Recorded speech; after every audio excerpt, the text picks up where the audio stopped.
Hey out there, everyone in internet wonderful land. It is Kies, and we're going to do something a little different today. I'm going to be playing solo, first and foremost. Um, but second, we're going to do a little bit of mobile gaming. So this is the first episode of Kies Mobile. Jake and I like to play all kinds of different mobile games. He's kind of the Clash of Clans man. And I like to play a lot of Puzzle and Dragons. I've been playing for a couple years now, so this is going to go a little different than normal. You're not going to have too many freakouts, I don't think. This is going to be more kind of tutorial-based, more instructional, and just kind of playing around with different stuff. So if you're a big Puzzle and Dragons fan, this is going to really go well for you. If you're looking to start playing the game, I'll start doing a little bit more kind of beginner decks and tutorials and trainings and stuff like that, because it is a really crazy game to try to get into, and the tutorial teaches you how to play it, but it doesn't really do a great job of teaching you the finer details of the game. So we'll kind of do some learning stuff on that and things of that nature as we go along with the series. Straight up, I just kind of want to show you the decks that I like to run kind of first and foremost. My main deck that I like to play with a lot is this Pandora deck, using Awoken Pandora as the leader. She boosts the devil type stats slightly, and then her attack increases as you continue to link up dark orbs up to 4 times. So she's paired with another Pandora lead that ends up being 16 times attack, and then with her awakenings, specifically her rows, you really can create a row based team, which I have done here. It's kind of weird compared to some of the other Pandora or Welcome Pandora decks you may see. Specifically this guy right here, my kind of Anaphon sort of combination here. She's not devil type, but she is unbindable, as you can see right here, and she also brings binds away and can kind of bring the team back up, and makes hearts and dark orbs. So kind of a really tricky hybrid card in there that I like to play in the deck. I also pair it with an Awoken Loki, so we can get just a huge burst damage, and again, we have more rows. I'll use my Ronia. She only has 1 row, but with her active, she creates a huge burst potential, especially when I pair it with a Loki. Sometimes I can get a 9 times multiplier, sometimes a 16, and it just destroys dungeons in the right context. And then I use a Banishing Claw Haku. I have an Awoken Haku, but she's got the devil typing. I'd rather keep that. She has the 2 rows, and I use this one for this. And let's just kind of take a look and see what that looks like in a dungeon, just applying it. I'm going to go ahead and do Endless Corridors because I don't have to worry about using stamina. And just to kind of show you what this kind of damage looks like. As I started off, I was using kind of weird, goofy hybrid deck sort of things because I didn't know how to play the game. I tried to play it as if I was playing Pokemon. So those of you that are familiar with that, kind of having multiple elements and types and things like that, just to see how it goes. And it really isn't useful for this game. I started trying to play with dragon decks and messing up, here and there with those. Eventually I was able to get a Haku, and that was kind of my big major deck right at the gate.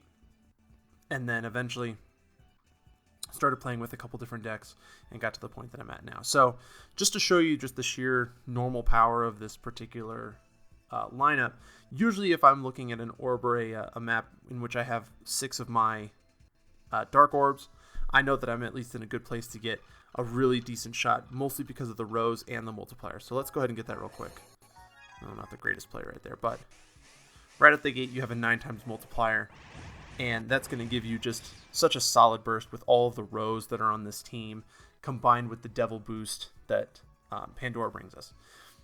The great thing about this deck is it has so many hastes, so it has so many skill boosts.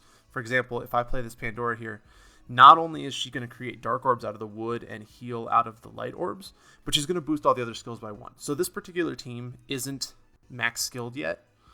It's all 297s and stuff like that, but it isn't maxed out. But with all these hastes, it really makes all that unnecessary. I can go through really quickly and cycle through all of my skills. Let's go ahead and do just a full boost on this one, kind of the ideal play, where I have all of my matched orbs that I want to get in there. And there's my times 16 multiplier. And combined with that row, it's just, I mean, you're hitting over 1 million damage with most of these, most of the cards in this deck, which is just insane a lot of times. And then when you match that with the Loki, it just is crazy. I have found that this deck is a little hard to play when you go up against like a creature that maybe stops a certain amount of damage threshold. So out the gate, like I think it's either Toth or Sopdet, they will absorb damage past like 200,000, and a lot of times I just can't help myself, and I end up just hitting way too heavy. It absorbs half of it, and then I'm just totally screwed. So I have to kind of find a little bit of patience with that, and it's something I've been learning how to do as I go along. I'm not like this expert level player, obviously. I'm still at a low level, and I do make some goofy plays from here, from time to time, but the damage output from this is so crazy, you have to play a little bit carefully. One thing that Awoken Pandora teams do have to deal with is binding. The leaders can be bound. It pops up a lot, but that's kind of the beauty of playing Anaphon in this situation, is that she cannot be bound and she makes hearts. And more often than not, I can find myself in a situation where I can clear the bind with just her active. And her active also brings back, has a 2-turn haste. So not only that, it will unbind my team, and it'll get me in a position to just lay some serious damage into what I want to do. So just taking a look at it, Sunzone X, you don't see too many people running Anaphon nowadays, just because it's a newer Ultimate Evolution, kind of heavy to play, and you have to get Anna, which is only from her Descend. But for me, I just thought it was going to be really great for this particular team, and I love what it was going to bring, especially with that active. So let's just pop this real quick. There you go. You've automatically got, I can count 7 hearts, so I know I'm going to be able to clear a bind. Not only that, but I have at least 6 dark orbs, which is going to give me at least a really good active for me. I mean, I'm playing this in the earlier parts of the Endless Corridors, so I mean, you're going to see just tremendous amount of damage no matter what, and it's not going to be that hard to clear these levels, but just from the ability that this particular team has. And then you can always do just insane amounts of damage with this particular combo. So we'll use Draco Summoning. This gave me way too many Dark Orbs that I necessarily wanted, but all the same, it's still going to work out really well.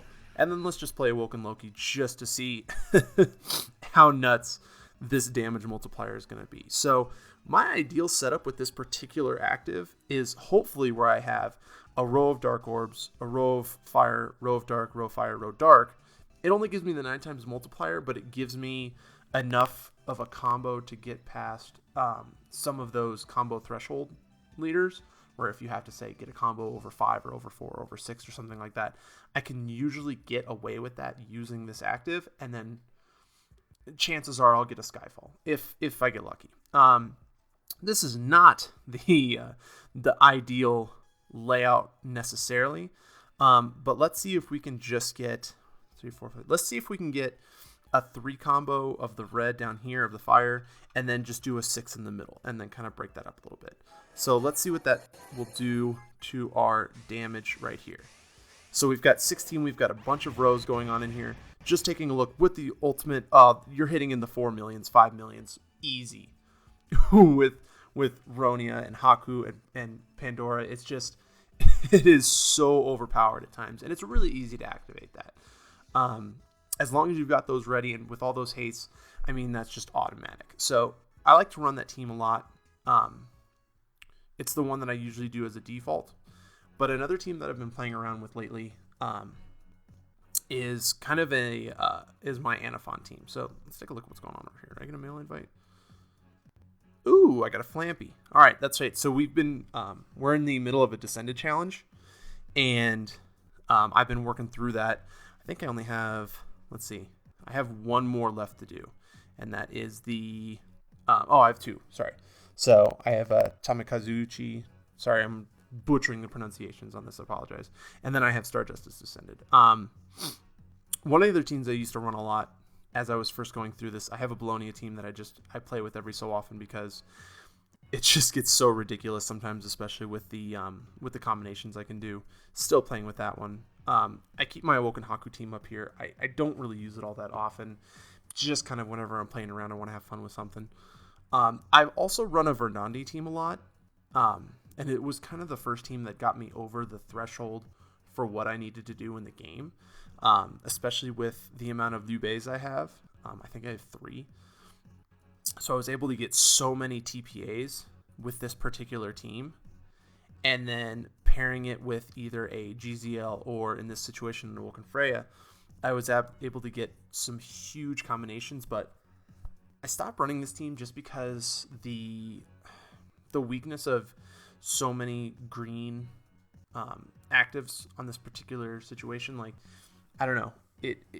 I found that it was getting beat by a lot of dungeons that I didn't think should be beating it. And it's such a bindable team, and there aren't that many, or if there are, I don't have any bind clearing wood types that will also benefit the synergy of the team. So I just don't use it very often.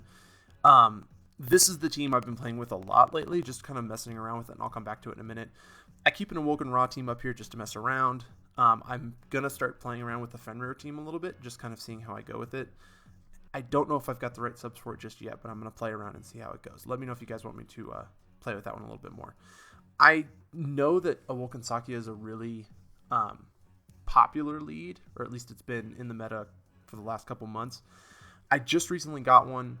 I don't really know how to play it just yet. I know it's kind of more of a rainbow style, and I'll keep playing around with it as I go along.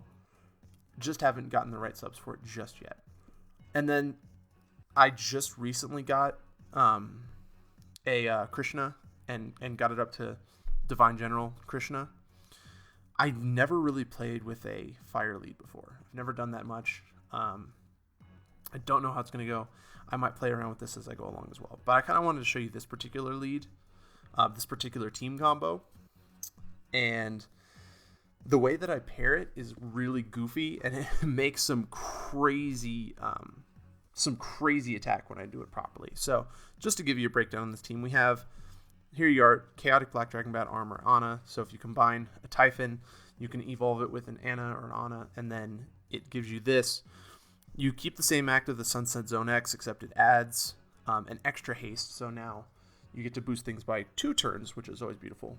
And then leader skill, you have a Dragon and Balance types, AP and attack increase a little. You don't see that too much in my team, but there's some here and there. 6 times attack and reduce damage with a cross of 5 heal orbs. Now that's a big deal because not only is it going to take care of some pretty good knocks from some of your enemy cards and stuff like that in particular dungeons, but the multiplier on that is pretty great. So if you pair it with another Anaphon, you're looking at a 36 times multiplier. I don't usually pair it with another Anaphon, and I'm going to show you guys when I play a dungeon. I paired it with my Meticulous Rebel Akechi. You've got some Rose, you've got some skill boosts. Really the big one here is the active skill, which changes fire to dark orbs and water orbs to heal orbs. So that's going to give me the heal orbs I need to get my cross if I need it. And it's also going to give me more dark orbs, which is big for this particular team because it's kind of dark heavy. I've also brought back Awoken Pandora. Not only is she a great lead, but she's a really good sub as well. She's a heart maker, so she's going to turn wood orbs to dark orbs and then light to heal. So this is going to give me more dark orbs for some big burst damage if I need it. She's also got a haste, so she's going to boost other skills by 1, and she's going to give me hearts if I need to make that cross. She's also got Rose, so if I end up making a combo with Rose, it's a really big boost. But most of the time with this particular team, I like to actually play TPA because of this bad boy. So I use Seraph of Corruption Lucifer.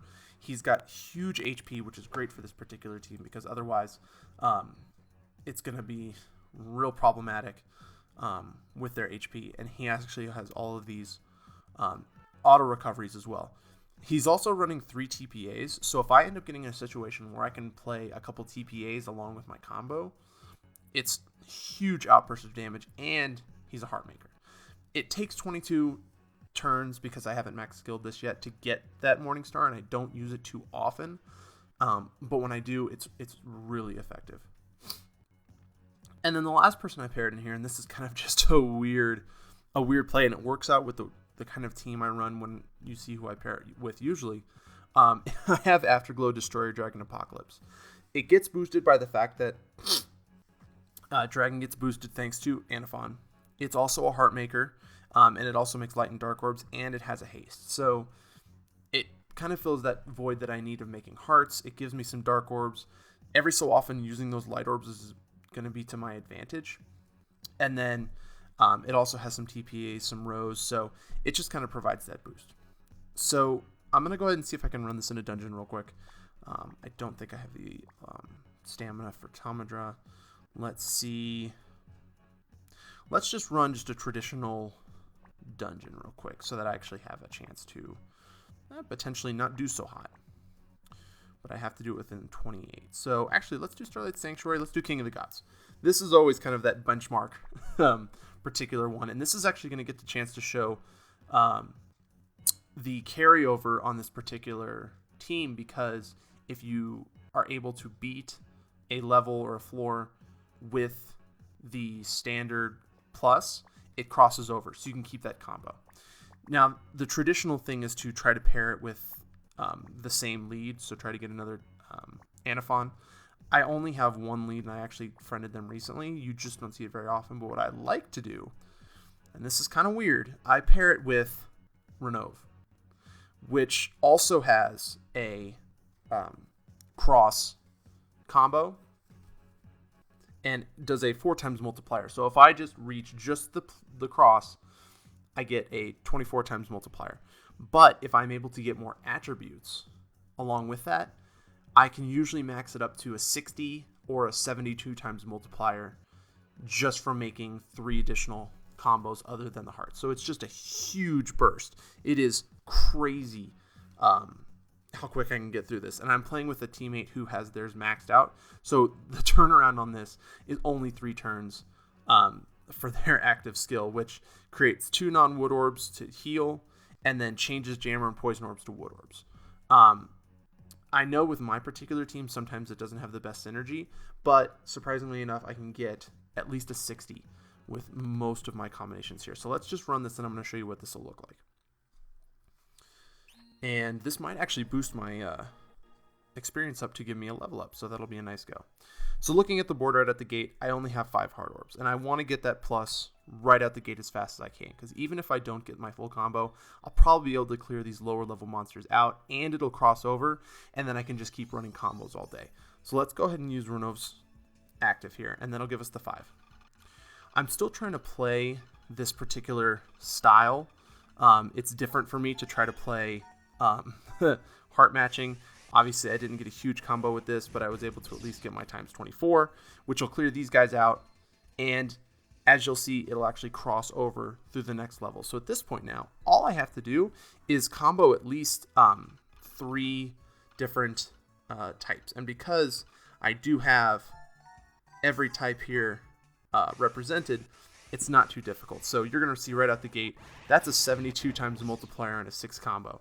It's not providing as much power as you may have seen in the Pandora, but when I'm going in a dungeon where I have to have every attribute represented, this is just such a powerful thing. Ooh, that was a horrible play there, Kies. But we salvaged something out of it. We were able to at least make our 72. By playing like this too, I usually get the combo threshold I need for some of those combo leads, and that's always a really great thing to have there. I'm going to go ahead and see if I can get a Dark TPA real quick. Actually, I'm going to see if I can get a couple Dark TPAs. Well, just the one. And we'll see how much that gets out of our guy Lucifer there. And that puts him almost at the 1.5 million on just a standard play that wasn't even really that difficult. So the damage possibilities here are really big. I'm considering maybe adding like a damage multiplier, someone like a Loki to just boost everything up. I'm not sure yet if it's even necessary. Like, it might just be overkill, to be completely honest. I've never found in a situation where I'm like, wow, I wish I had more attack to take out these guys. I don't think I'm gonna take care of everyone here. Ooh, I did. So if I don't get everybody in a particular floor, or someone maybe uses a preemptive attack, it does void that that transition from the level to level. So you have to get that plus again, which is why all these heart makers and everything like that is necessary. But in floors like this where there's no preemptive, and I can usually clear all of the opponents in one go, I don't really have to worry about it too much. So let's just knock out this guy. This should be pretty straightforward. Let's see if we can get a TPA in there just for fun. We got all our elements. We got a really big combo here, 7, thanks to the Skyfall. That's going to just melt this guy away, no problem. And we've only needed to use one active skill this whole time. So this might actually be really good for some of those challenge dungeons, but the preemptive is going to be a little bit tricky. So I only got his time 60 there. It's still probably going to knock this guy out pretty easy. We're just blowing through Starlight Sanctuary right now, and that used to be kind of the benchmark dungeon for what we needed to do. Just kind of taking a look here. I could try to overkill it. I have enough elements on the board to activate Renove, so I'm not too concerned with that. If I play an active, it will probably clear that out. I have a whole lot of hearts on the board right now. Screw it. Let's just use what the Puzzle and Dragon Gods gave us. Let's get all the elements we need, as many TPAs as we can get going, and we're gonna almost get a ×10 combo just on the Skyfalls right there. Really big hit, and that's just gonna make child's play of Starlight Sanctuary. So just a quick kind of run through on the two teams I like to run. Right at the gate. I'm going to keep experimenting with more. Oh, thanks for the level up, man. I appreciate it. Guess not. And then I'm going to continue to do games as we go along. I'm going to post these fairly frequently. I'm going to try to do a couple every week in addition to our normal Good in Theory playthroughs. So let me know in the comments what kind of leads you want me to run through. If there are some teams that you want me to work on, and just some basic tutorial stuff on the game. I'm not like a pro at it, but I've been playing it for quite a while. I'm pretty good at it. And then yeah, and we'll kind of go through as we go along. So be sure to like, be sure to comment, be sure to subscribe if you want more, and I will see you guys next time. So until then, see ya.